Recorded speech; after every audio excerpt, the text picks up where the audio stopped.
Okay, I want to read some things out of Genesis 1. And the reason I'm doing all this is because we've kind of discussed how the problem of evil isn't really a problem logically and not so much emotionally. If you don't think that, you really need to watch the William Lane Craig video. It's really long. But this gets me to more of talking about it from a Christian worldview perspective. And from this perspective, there's a lot of misconceptions, and a lot of Christians believe stuff that's not really in the Bible. So, this term like natural evil or natural suffering, really, you can't really call it, it's from nature. It's not really morally evil or good. And I wanted to kind of address that here. So, when God is talking and he's making the world, he uses this term good. Like, for example, it says, God said, let there be light, and there was light, and God saw that the light was good. So, the term good here means like the design is good, it functions well, it's optimized, it's not has nothing to do with morality.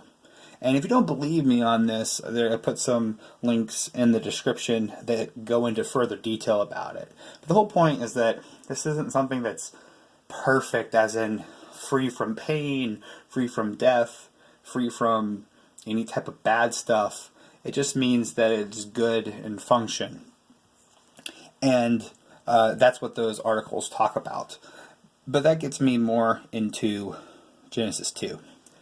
So a lot of people that are like young earth creationists are real adamant that the earth is like 6 to 10,000 years old, and that the fall of man can explain everything, explain why there's evil in the world.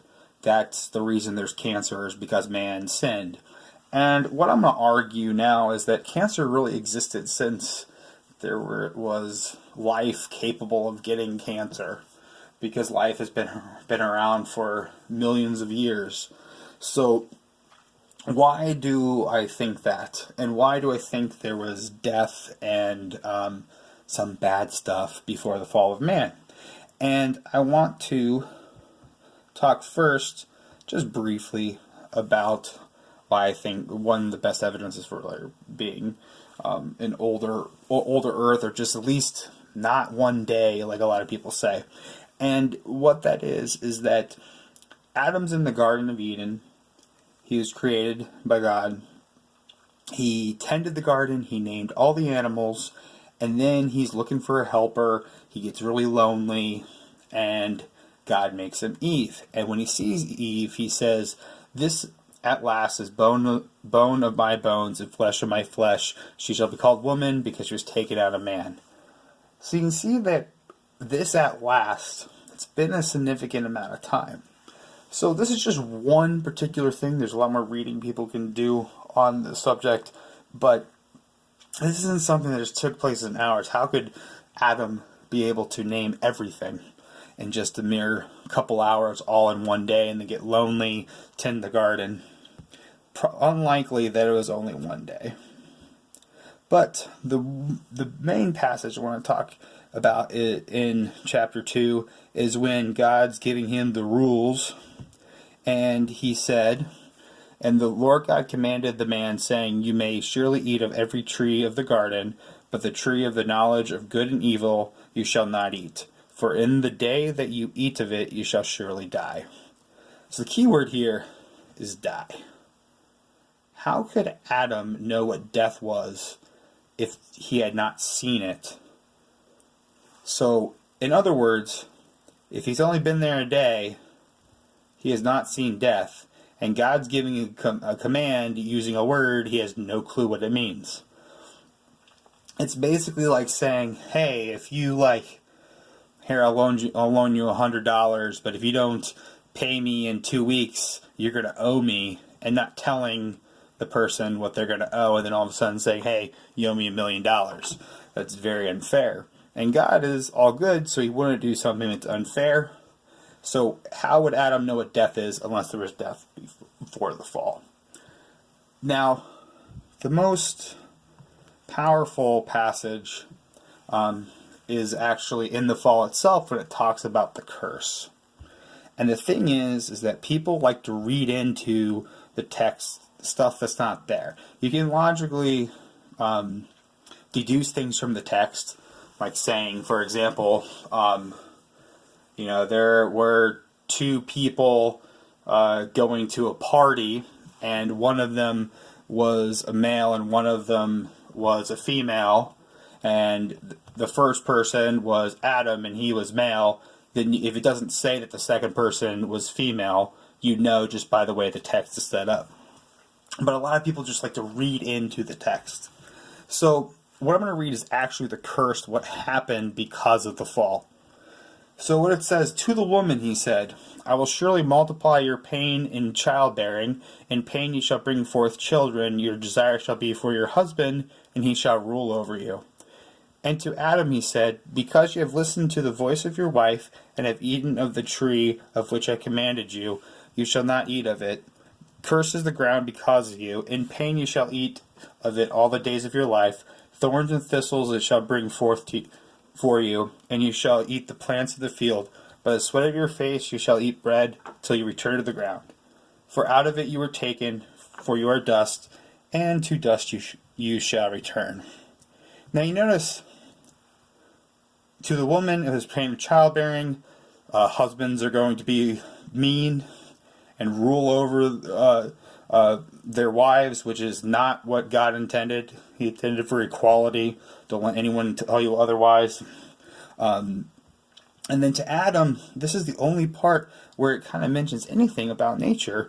And it says, thorns and thistles shall bring forth for you, and you shall eat the plants of the field.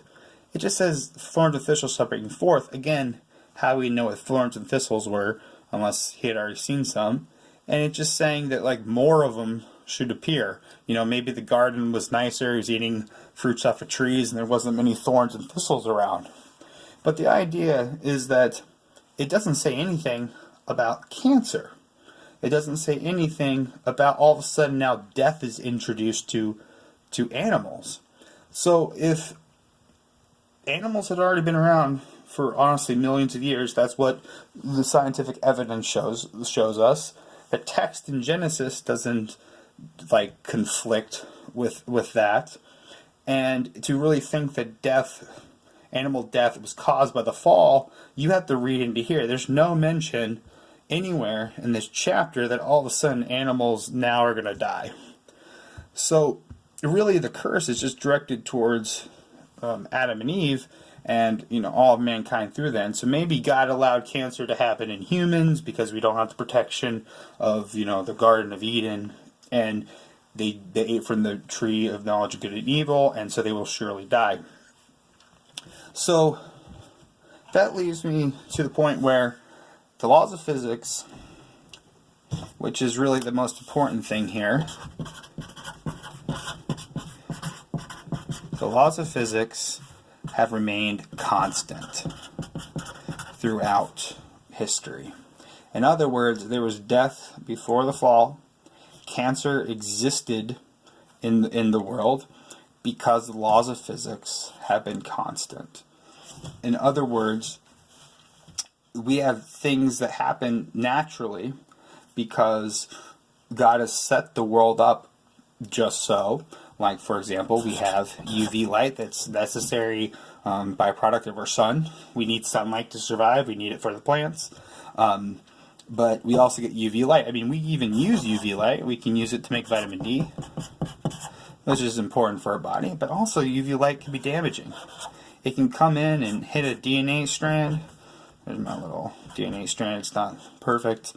But it can come in, hit a DNA strand, and cause a break in the DNA strand where it's fragmented. And that's not good.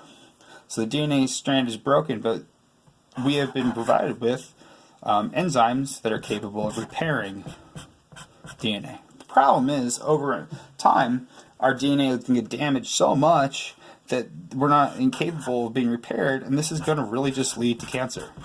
Especially if it happens in a tumor suppressor gene, like TP53,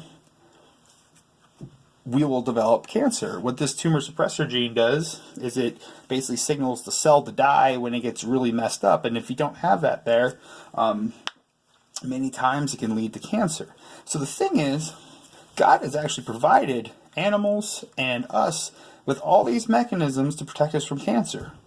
Provides us with tumor suppressor genes, immune systems, and given us, access to like good nutrition, ozone layers that help prevent UV rays from getting in. So he's provided us with the best of all possible worlds to try to maximize, I guess, our time on here and limit the amount of suffering in the world. But the truth of the matter is, we still live in a world that's dominated by the laws of physics because they're constant. Now, some young Earth creationists are really just going to want to say the laws of physics weren't constant at one point in time and then the fall changed all that. Well, there's absolutely no evidence for it. It's something that's not supported by the text of the Bible, it's not supported by science, so we can assume that the laws of physics are constant. And since the laws of physics are constant, we're going to end up with something like cancer, just because of the way the world is.